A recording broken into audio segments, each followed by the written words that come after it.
ആന്ധ്രാപ്രദേശിലെ ONGC എണ്ണക്കിണറിലെ തീപിടുത്തം നിയന്ത്രണ വിധേയമായില്ല. 24 മണിക്കൂറായി തീ നിയന്ത്രിക്കാനുള്ള ശ്രമത്തിലാണ് ഉദ്യോഗസ്ഥർ. പൈപ്പിലെ അറ്റകുറ്റപ്പണികൾക്കിടെ ഇന്നലെ ഉച്ചയ്ക്ക് 12:30യോടെയാണ് തീപിടുത്തമുണ്ടായത്.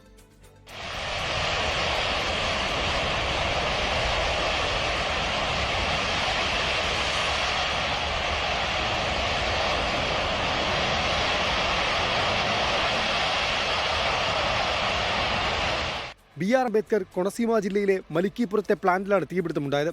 ഗ്യാസിനൊപ്പം ക്രൂഡ് ഓയിലും ചോർന്നതിനാൽ തീ നിയന്ത്രിക്കാൻ കഴിയുന്നില്ല. അഗ്നിരക്ഷാസേനയും ONGCയിലെ എഞ്ചിനീയേഴ്സും തീയണയ്ക്കാനുള്ള തീവ്ര ശ്രമത്തിലാണ്.